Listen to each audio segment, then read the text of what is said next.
even though hate crimes happen to me outside of the workplace, this network taught me how to be resilient in the face of racism. So not only am I equipped to help myself, I can use my energy to help others. What do I do with the absolute apex privilege part of my identity? How do I help people who want to change and they don't know how to do it? Yeah, I mean, even just reading books together, reading articles together, doing activities together, things like that really helped with empathy and compassion. And my colleagues needed to know and needed to hear that me as a Black woman, I've experienced some of the things that we're hearing and seeing that seem so far off in the distance. You know, as an employee, I'm reminded that it's not just on the leaders of a company or a leader of a company to make change. It's on all of us to do our part to create a more inclusive environment or inclusive culture where everyone feels valued. One of the most profound moments I recently had was being able to speak on an anti-Asian racism panel where I shared my experiences of growing up being ashamed of my culture, language, heritage, and anything associated with being non-white.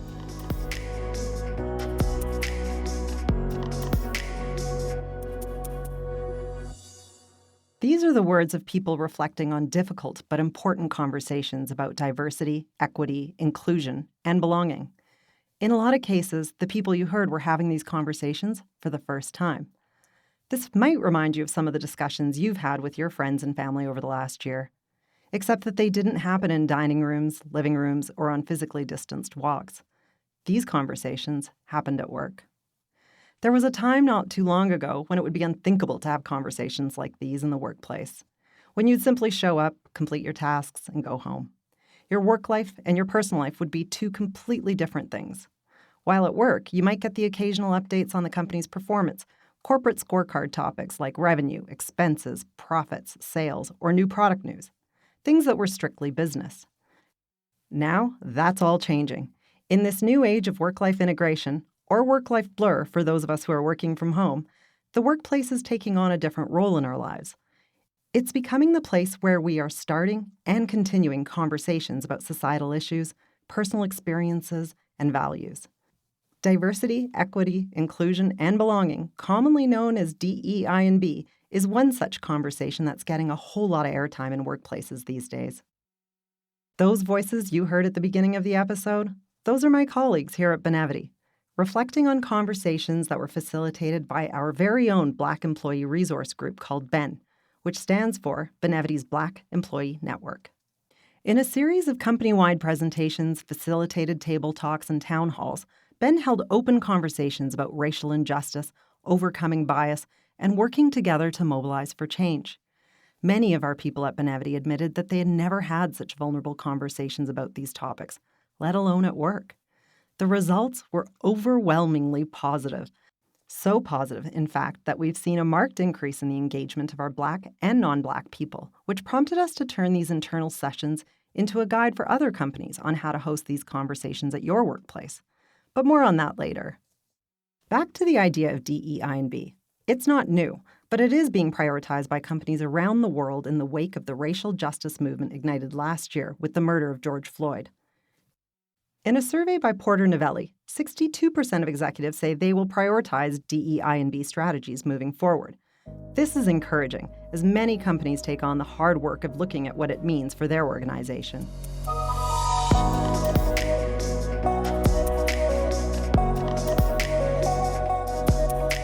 I'm Sona Khosla, Chief Impact Officer at Benevity, a technology and engagement platform that helps the world's most iconic brands bring purpose to life, based here in Calgary, Canada. Today, on Speaking of Purpose, the movement for diversity, equity, inclusion, and belonging.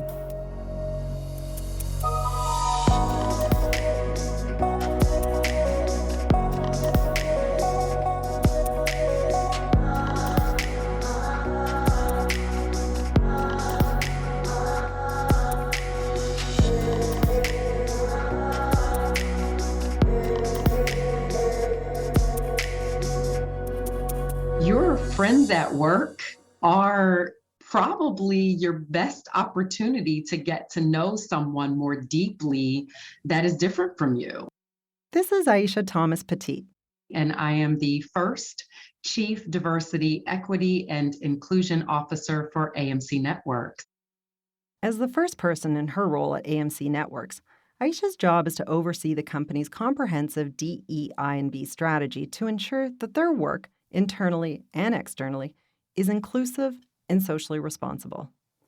Prior to transitioning into this world, Aisha was an HR executive at Fortune 50 companies Lehman Brothers and JP Morgan Chase.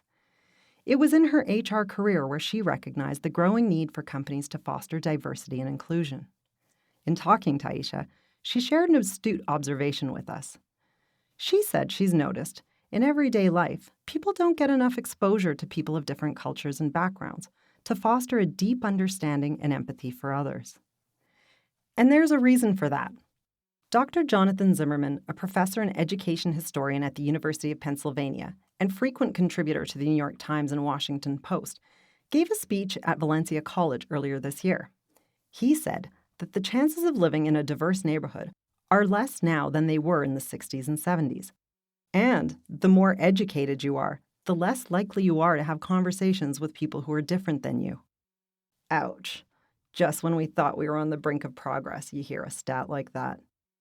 So, in lieu of that education happening in personal spaces, Aisha sees enormous potential for the workplace to become the place where appreciation for diversity can happen.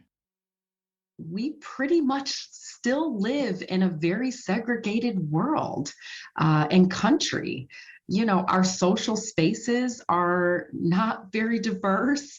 You can, pull up pictures in your phone or of your friends on social media and see weddings and baby showers and funerals and, social gatherings. And in many places, those pictures that you see don't always represent the rich fabric of diversity that Sona, you and I know I can say this, have experienced.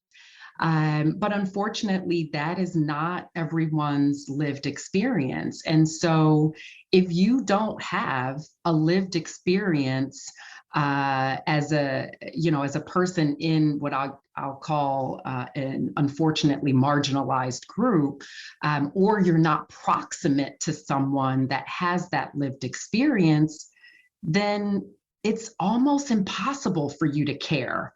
And so I spend a lot of my time in the DEI space and from a corporate social responsibility standpoint, simply getting people to care more.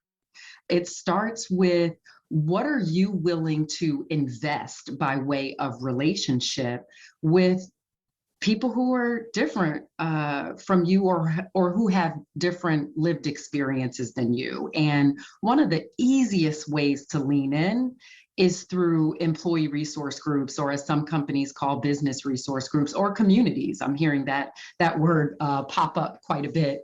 And those experiences at work, I think, will help inform the social circles that people show up in every day. And that's really the place to start. If we can't start there, we're going to be on the back foot every single time. Getting people to care more. That's certainly a drastic rethinking about what the role of business is in our personal lives and in society at large. These days, when big issues come to the forefront, we expect companies to have a point of view. From Aisha's perspective, it's not about determining whether or not to get involved. It's about determining how to get involved. Yeah, so the role of business is changing right before our eyes. I have been working long enough. I'm getting dangerously close to the 25-year mark, but I've been working long enough to remember when a company would never vocally take a stance on social issues.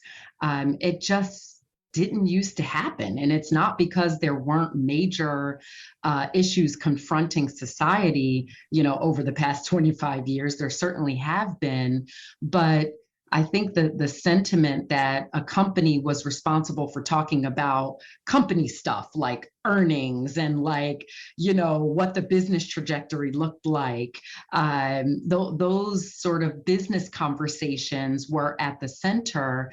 And I think somewhere along the way, companies, including my own AMC Networks, now understands that every single employee that works for our organization is a member of society. We can't escape that. And so we have to be in the business of listening to and having a pulse on what our society members, our employees care about, what is impacting their day-to-day life. We are now through this, prolonged pandemic, I think understanding that it is impossible for our employees to separate who they are from work. You can't leave yourself at home when you come to work every day. And we all know that, the research and the statistics tell us that when employees show up their best selves, that they're more productive and they actually impact the bottom line of a business. And so we can't ignore things like social justice being of concern to a company. Our sort of internal teams that are centered around business continuity and crisis management are used to dealing with other things like earthquakes and floods that impact business operations, things, again, that link directly to how we used to think about business. And so we've got to develop more of a muscle to handle some of these big, ugly, hairy, scary issues in society that our employees care about. And we do that by being open and honest about not knowing when to respond, about not having the exact right corporate voice and corporate speak to use when we're talking about these issues, that we just got to show up and decide that we're going to be courageous, that we're going to take a stance on things that our employees care about, and that our messaging and our communications will be deeply linked to the values of our company. And I suggest that every company should take the same approach.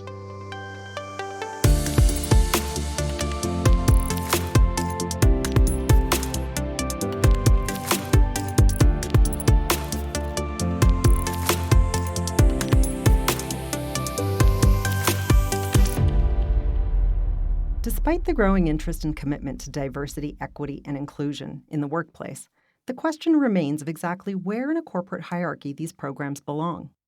Aisha started her career in human resources, and like most people, saw diversity and inclusion policies being siloed into HR, effectively signaling that it wasn't important to a company's business goals.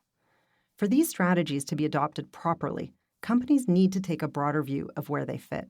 I grew up in the human resources community, and ultimately, the role that I feel like was my capstone role that, when I was 24 years old, I thought I wanted to be was, an HR executive, a head of human resources for a major business unit. Like, that's the thing that I thought I was going to do.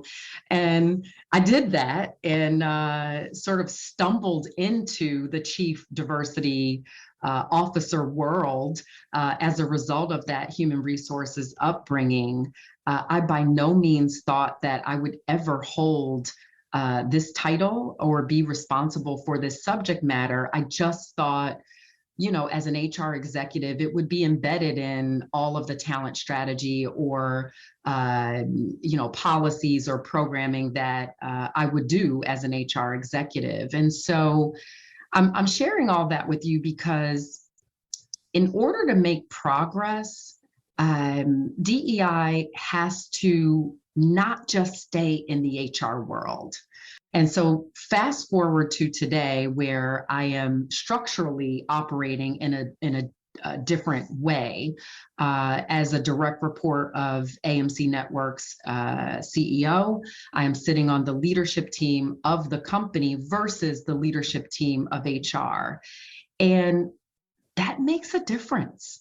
It makes a difference in terms of the expected commitment, the measures of accountability that are set against the goals, the level of what I would call DEI being embedded into the business operations and what we do, rather than being relegated to, three ugly words that DEI practitioners always say, like, we don't want DEI to just be programs, events, and initiatives. Like, if it stays there, we're never going to make progress.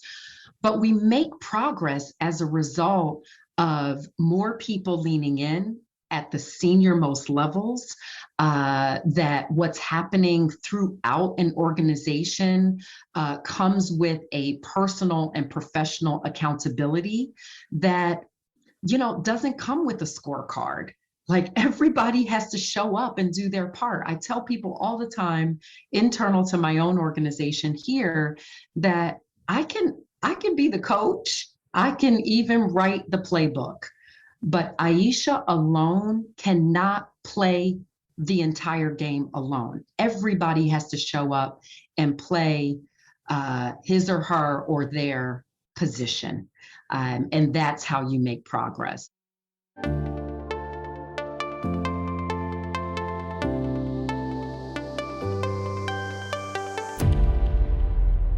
Despite the undeniable growth of DEI&B strategies across the board, recently we've seen high-profile examples of companies moving in the opposite direction.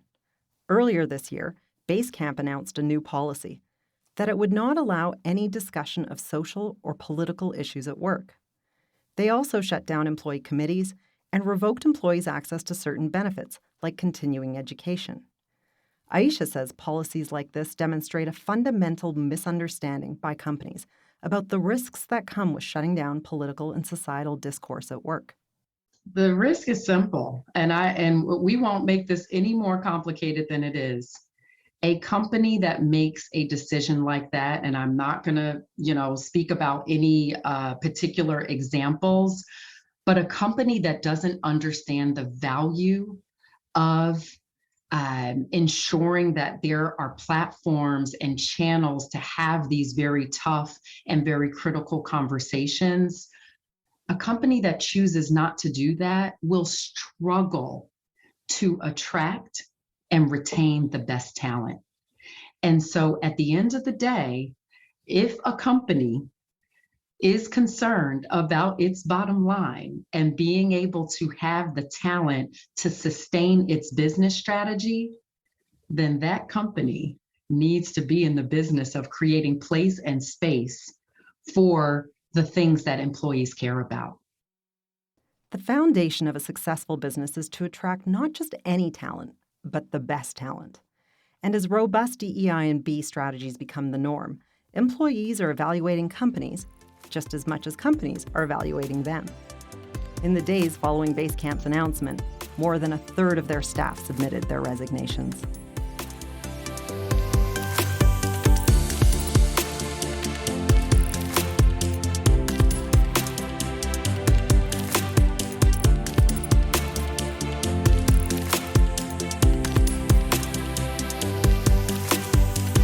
Bringing your authentic self to work every day means acknowledging the social and political factors that also impact your life.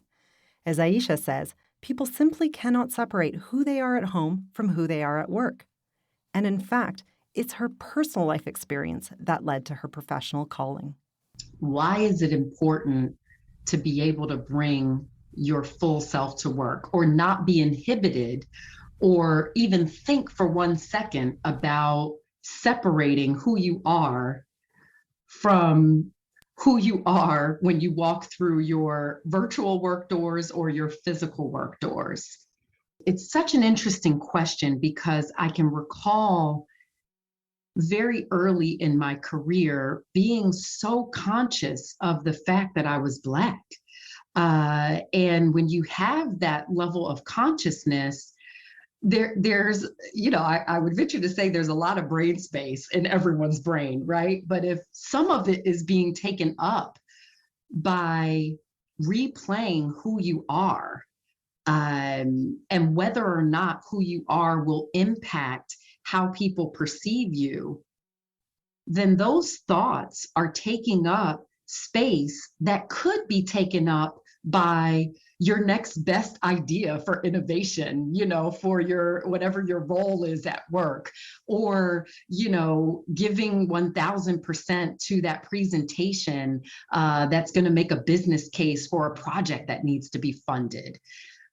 When your brain space is being taken up in part by, oh my goodness, they're going to judge me because I'm a woman and I'm Black before I even get to the business case that I need to present, then I'm already showing up as not my best self. And so I have spent many, many years making sure that I create more brain space to do those other things and to be less concerned about who I am when people see me. I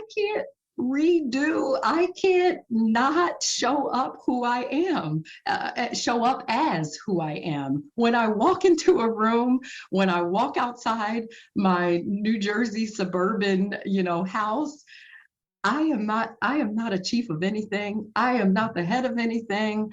I am not the person doing the presentation, for the business case. I am Aisha first, and what you see is what you get.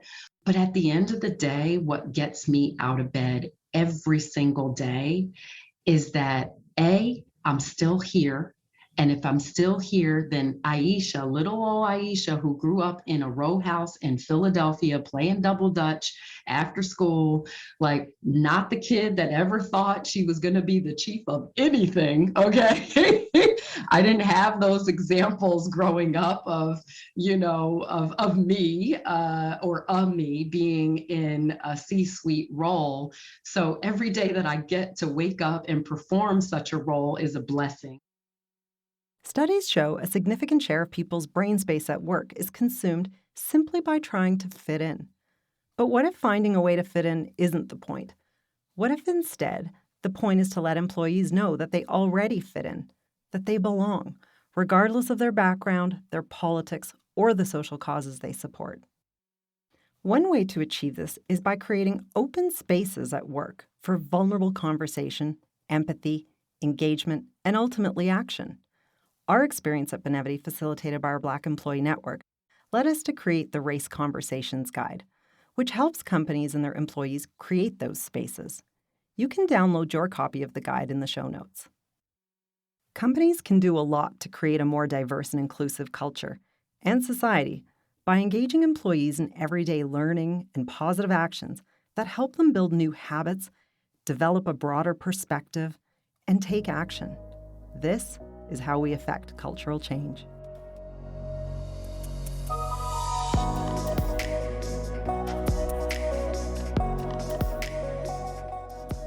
Thank you for joining us on Speaking of Purpose. Today's episode was created by the passionate team here at Benevity. If you enjoy our show, please share it with a colleague or friend. Special thanks to Aisha Thomas-Petit. Go to amcnetworks.com/careers to read more about their diversity inclusion efforts, and for other helpful resources, please check out the show notes. For more episodes, you can subscribe to Speaking of Purpose wherever you get your podcasts. And come say hi to us on social media. We'd love to hear your thoughts on today's episode. And learn more about us at benevity.com. Thanks for listening.